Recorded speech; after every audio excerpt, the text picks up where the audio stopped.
Welcome to Coruzant Technologies, home of the Digital Executive Podcast. Welcome to the Digital Executive. Today's guest is Ilan Levy-Meyer.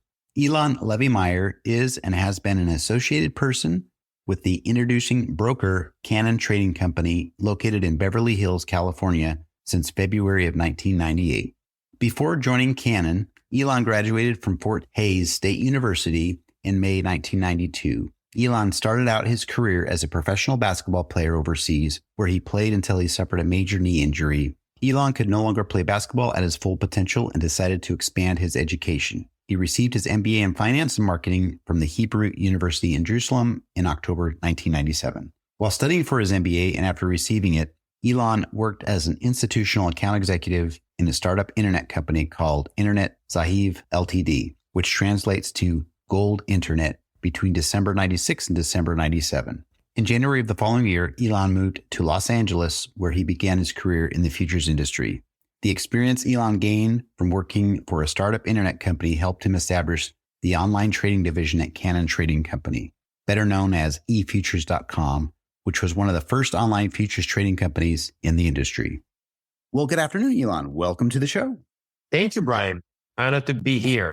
Absolutely. So great to meet you. I know we chatted a little bit before we hit record and through some correspondence, but really love your background, starting out in Israel, becoming really good at basketball, coming to the States, becoming a great college player and then professional in Israel. I just love those types of stories, but I know you're based in LA now, so we're just a couple hours apart. So Ilan, I'm going to jump right into your first question here.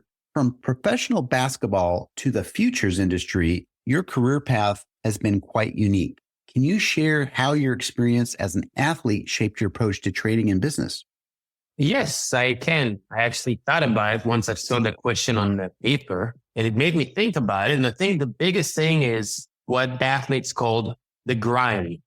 And the late Kobe Bryant talked about it a lot, about the grind, that if you going to wake up in the morning and practice, and then go and have a good breakfast and rest, and then go in the afternoon and practice or lift weights and have a good lunch and rest. And then you're going to practice again. That means that you practice 6 hours while most of your competitors probably practice an hour or so. And the same applies to business, not necessarily so much in the amount of hours, but maybe the quality, but also, back when we played basketball, it was like, make your free throws at the end of practice. And make sure you stretch before and after so you prevent injuries. Then if you did it, you had better chances of succeeding. And the same with trading and business. If you do not follow up with your prospects, sometimes you don't feel like following up. Just like sometimes you don't feel like doing sprints or lifting weights, but you have to find that inner discipline and go to the grind so you can benefit from the results. And I think that's probably the biggest thing that playing professional basketball, and even before as a kid, as a high school, as college, you have to handle both school and playing basketball. And sometimes it's long practices, the road trips, figuring out how to manage your time and how to make yourself do what you need to do when you need to do it. Love the story and the work ethic. You mentioned Kobe Bryant and the grind, but we all know as athletes, we've all played sports at different levels. You've obviously played at a much higher level, but essentially that work ethic in athletics does carry over into the business world, as you talked about. So I appreciate you sharing that and correlating that for us and our audience. Ilan, you were instrumental in launching efutures.com, one of the first online future trading platforms. What challenges did you face in establishing this online division? And how did your previous experience in a startup internet company help you navigate them? A good question, because it was 1998. And back then, when you were a commodity broker, people would call us. And when they would call us, we would usually have two headsets. One to talk to the client and the other one to talk to the trading floor, because everything was on the trading floor or the order desk, depending on how large the client was. So Brian would tell me, hey, Ilan, I want to buy 10 December gold at 25.65 limit for the day. And I would tell you, hold on, Brian. And then on my other headset, I would call the order desk or the trading floor and I would transmit this order. And Brian would pay me as a broker, probably $25 for each contract that you wanted to buy or sell, for my time and for my service. Sometimes you'd ask me opinions. So to think about trading online was scary. It was like, okay, how do we know that the order is going to make it? But what happened is the CME, the Chicago Mercantile Exchange, came up with what I believe was the first electronic contract, the mini S&P 500. And that contract traded completely electronic on their system, which is called Globex and still is called Globex. And then we connected with an online platform called Leo Web. So the first challenge was just to do it. Second challenge was to convince my partner and people in the office that it makes sense. Those first day that we traded online and we had, I believe, 1 or 2 clients, and there's an office who made $10 the gross profit, everybody was laughing. Like, we just, you do an option trade with a large client and you do many, many times more than that as far as revenue. But what happened is another client and another client, all of a sudden, the power of numbers started to speak. More and more people got used to online, doing many things online. And so that was a challenge. The other thing was also, myself. I wasn't sure if that was the wave of the future or not. I thought so. I believed so. And I also thought it would be, that this way, as a broker, I can handle hundreds of clients, while as what we call a broker assist, a full service, I was probably capped at giving my full attention to maybe 20, 25 clients.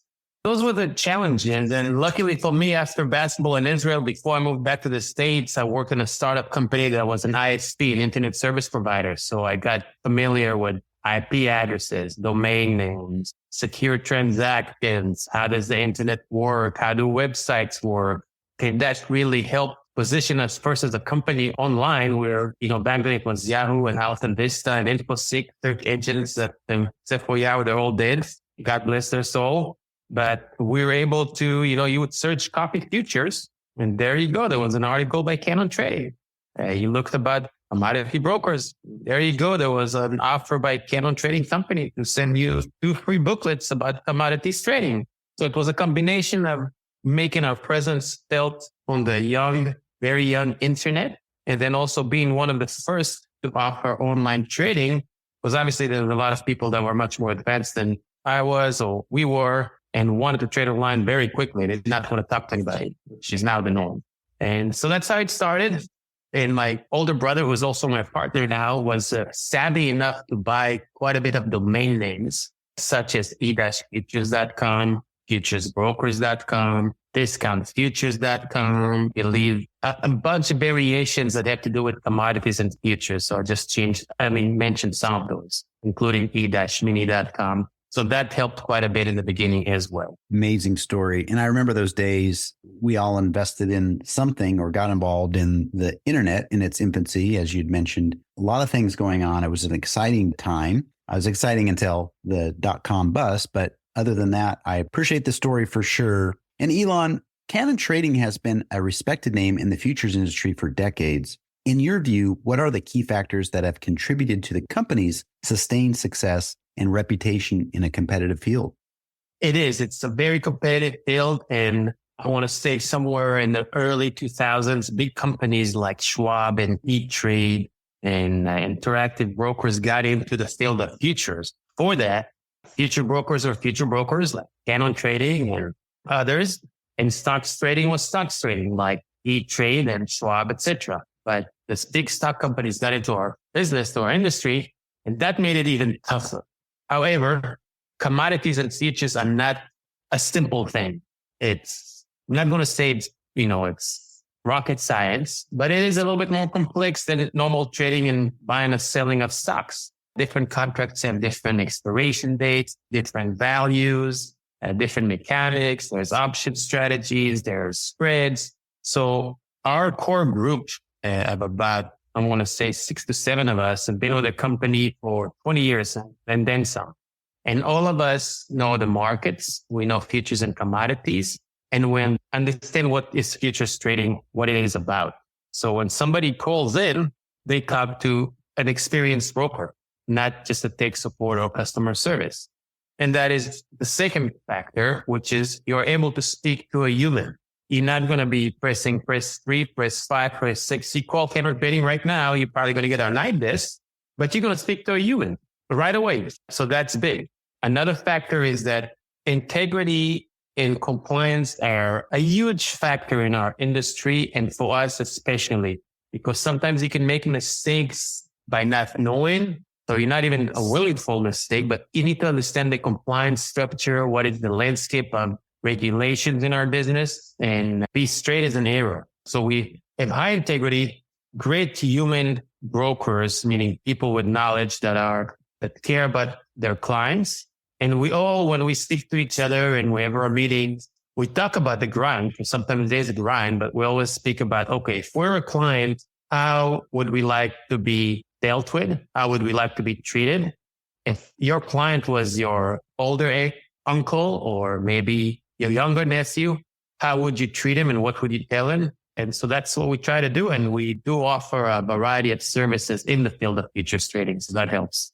That's amazing. The reputation is everything. And you know that it's like one of those things, contracts used to be a handshake, but I love how you did expand a little bit on the integrity part, right? That trust, also having empathy. How do you treat each client individually and how that differentiates from client to client? So I really appreciate that. That's helpful.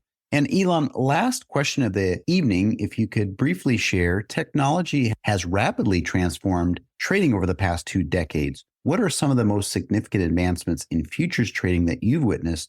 And how do you think the industry will evolve in the coming years? So speed, amount of data, accessibility of data, those have all grown exponentially over the last few years, 10, 15 years or so, and even more so. So now clients have access to data that before used to be quote unquote guarded by professionals or only non-professionals, and they have the reliability and access to trade a variety of markets from anywhere in the world, from anywhere in their own world. Most of our clients trade from home with a laptop, some even with phone. I don't recommend this, but it's there. The other thing is that what I think is going to happen and how the industry is going to change is that more and more clients will actually trade the algos. And by that, I mean, they will have different systems that they can select or different algos that they can utilize. And instead of trying to make the decisions themselves, they'll try to figure out which algo is hot and which algo is doing better than other and trade, quote unquote, the algos to a certain extent. Everybody's talking about AI. I'm not an expert by any means about AI. I just know that futures trading, when you talk about futures trading, let's talk about, for example, crude oil. There were 800,000 contracts exchanging hands today in one day. And that's a normal trading volume. So even the best AI, for them to figure out what is the desire and needs and thoughts of all those market participants, when AI does it, it'll be interesting if it does. I think people will find out that futures trading or trading in general is one of the last battles that AI will try to win because it's not easy. It's hard. So not sure about that part, but it'll be interesting. That's for sure. Thank you. And you've obviously witnessed a lot of transformation over the years, and AI is going to be involved at some point. And to your point, it may be one of the last industries to tackle, but based on what we've seen and discussed with hundreds of guests here in the last year, just on AI, it holds a big promise. We just got to keep the ethics in place. And I think we'll do good by people. Ilan, it was such a pleasure having you on today, and I look forward to speaking with you real soon. I appreciate it. It was an honor and pleasure to speak with you and being on the show. And I hope that what I shared from our experience and story will help somebody and give somebody the motivation to do what they want to do. Bye for now.